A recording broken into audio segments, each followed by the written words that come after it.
hold the elevator, and then I'd get in the elevator with her, and then I'd attack her, and then I'd take her to my house, or I'd wait until she got in her room, and then I'd bind her up, and then I'd be like, just so you know, there's a reason I'm killing you. Do you know what it is? I'm gonna give you 3 guesses. Okay. And she'd be like, you're a fucking lunatic. I go, that's wrong. You could have been right, but that's wrong. No, this is so dark. Okay. Yeah, I know. I'm gonna sound like a fucking lunatic. Yeah. Although, you haven't fantasized about killing people before? Tommy and I are adopting a OnlyFans girl for 2 Bears. We're gonna have 2 Bears OnlyFans girl. Okay. And then we're gonna help run her OnlyFans, create her OnlyFans, generate content for her OnlyFans, produce her OnlyFans, and help blow her up so she can make a ton of money. So kind of like a Kill Tony of OnlyFans, like someone who's good and talented but only has a minute. Because it's a little creepy, no? No. It's a little creepy, no? No. Bert Kreischer's latest appearance on Tiger Belly has stirred up real controversy. In episode 523, his conversation with Bobby Lee went from wild comedy to something darker and more uncomfortable. What started as typical chaotic humor quickly turned into a mix of serial killer fantasies, bizarre sexual jokes, talk about running OnlyFans accounts, and even a guess the butthole game. For many fans, this episode crossed the line. This isn't the first time Bert has gone down this path. He's already talked about managing OnlyFans girls on his other show with Tom Segura, 2 Bears, 1 Cave, where he joked about helping a creator make money. I think it should be like a Cribs type style video of her body. Okay. It's like, hey, like she'll open the door and go, hey everybody, this is my Cribs. And she's like, come on in. Then she talks about her tits a little bit. They're a little smaller, bigger. People guys have always paid attention to my nipples. You know, maybe it's clothes on so that everyone's kind of like, maybe like you know what it's like?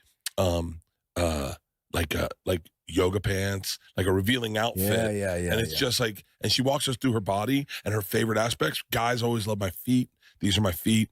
I want to show you that. And then, so it's like a Cribs tour of herself. But on Tiger Belly, the discussion became way more extreme, and even Bobby Lee, who's usually the one pushing boundaries himself, looked noticeably uncomfortable. Throughout Bert's rants about managing OnlyFans girls, Bobby kept shaking his head, grimacing, and glancing toward the camera crew as if to silently ask, is this really happening? At several points, Bobby tried to steer the conversation back to humor, but Bert kept doubling down, talking louder and faster, his tone swinging between manic enthusiasm and awkward oversharing. Tommy and I are adopting a OnlyFans girl for 2 Bears. We're going to have 2 Bears OnlyFans girl. Okay. And then we're going to help run her OnlyFans, create her OnlyFans, generate content for her OnlyFans, produce her OnlyFans, and help blow her up so she can make a ton of money. So kind of like a Kill Tony of OnlyFans, like someone who's good and talented but only has a minute. And you at Bad Friends should do the same thing. Kind of like you're fostering. Yeah. Okay. Is it a boy or a girl? We haven't made a decision yet. It's got to be a guy. It's got to be a guy. It could be both. Well, we could. It's got to be a guy. We could get why? Because it's a little creepy, no? No. Yeah. No. Here's all right. Okay, hang on. I don't understand why everyone doesn't have an OnlyFans. Like for real, if I had boobs, I'd have an OnlyFans. Yeah. There's no reason not to have an OnlyFans. That's why I don't have one. Yeah. But you have feet. You have feet. That's true. Yeah. But they're crazy that you can make $10,000 a month. They look like gargoyles' feet. Okay. They don't look like that. Yeah. Okay. The episode also included a disturbing serial killer fantasy where Bert described in detail how he'd stalk and abduct someone for what he called societal offenses. The way he laid it out was way too realistic, making people question whether he was just trying to be funny or if he's lost his sense of boundaries. Jokes about following a girl home or binding her as part of a game were met with silence by some fans who usually enjoy dark humor but couldn't defend this one. Like she walked to her on speaker, flipping through Raya, talking to her friend, got in the car, and I was like, okay, very easily can I follow her home? Wow. Right? Yeah. I follow her home. You follow her parking garage. Get in. Oh, hold the elevator, and then I get in the elevator with her, and then I'd attack her. Yeah. And then I'd take her to my house, or I'd wait until she got in her room, and then I'd bind her up, and then I'd be like, just so you know, there's a reason I'm killing you. Do you know what it is? I'm going to give you 3 guesses. Okay. And she'd be like, you're a fucking lunatic. I go, that's wrong. You could have been right, but that's wrong. I don't know. Was it because I was going through? Well, let me be the girl. Can I be the girl? Yeah. What are you doing? Yeah. Good? No? What's So much. weird? Why so much moaning? What's so much moaning? No, because I'm knocked out, right? And I'm coming to. And you're having an orgasm while you're Yeah, I'm talking. acting. It's called acting. Why are you? You're coming so much. Yeah. Yes. Deeper. I thought it was on auto tune. No, okay. Let me do it. Okay. I made a wrong acting Okay. test. Okay. I think. Hey, are you ready? I Ready? think it was wrong. You're unconscious. You're unconscious. Okay. I know. Okay. You ready? Hold your breath. Hold your breath. Hey, wake up. What? Wake up. Yeah. Oh my God. What's going on? Hey, you've been tied up. Not good? No, you're doing. Why'd you shake your head? No, this is so dark. Okay.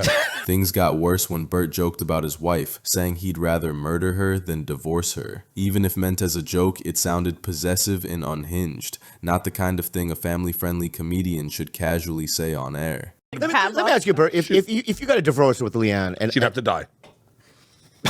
Keep going. it's hypothetical, man. I would not get a divorce with her. All right, but I let's- would murder her before I got a divorce. Okay. I would murder her and get rid of the body, and then fucking stand at a podium and be like, "I'm so lost." Hypothetically, though. Okay, hypothetically, we get a divorce and I murder her. Go. Okay. No, she's still alive. Murder and I bring her back to her life. Okay. The murder was unsuccessful. She's been able to escape. Yeah. Okay. Okay. She dropped the. She dropped the. Okay. You guys heard my murdering techniques earlier, right? Hey, go ahead. She dropped the charges. Yes. All right. Yes. So you can be free. Okay. Leanne and I get a divorce. Go. And then you find out that I'm dating Leanne. Oh my God. All right. Let's be real. Let's put it. Now it's and I murder call suicide. you. No, I call you. All right. And I'm because I'm a man and I man up. Yeah. And I'm real and I'm gonna be very mindful. I'll look at you right and I go, listen, dude, I've always had feelings for her and she, it's been a year. She gives great gift baskets. She gets great gift have a baskets. hairless She bought me asshole. some knives. You know what I mean? And some Yeah. chopsticks because she did buy me chopsticks once. What would you do? We're face to face. What would I do? Yeah. Yes. I would give you my blessing, and then I would start a campaign to ruin your life. Yeah. Bert has built his career on being wild, open, and willing to say anything. That kind of unfiltered honesty made him relatable to a lot of people, but there's a difference between fearless comedy and losing control. Over time, it seems like he's had to keep pushing the shock factor higher to stay relevant. On Tiger Belly, it felt like he went too far, not just in what he said, but in how comfortable he seemed saying it. What used to be funny storytelling now comes off like a man struggling with his own limits. Whether it's alcohol, aging, or burnout, Bert seems less aware of how his words sound to others. The problem isn't just that his jokes are edgy, it's that they sound sincere enough to make people wonder if he still knows where the joke ends. At this point, it's less about him being crazy and more about him being trapped in a character he can't turn off. The older he gets, the more desperate his comedy feels, like he's chasing the same laughs he used to get when being reckless was still charming. But now, that same recklessness makes people uneasy. Bert hasn't completely lost it, but he's definitely blurring the line between comedy and crisis, and his latest Tiger Belly appearance shows it more clearly than ever.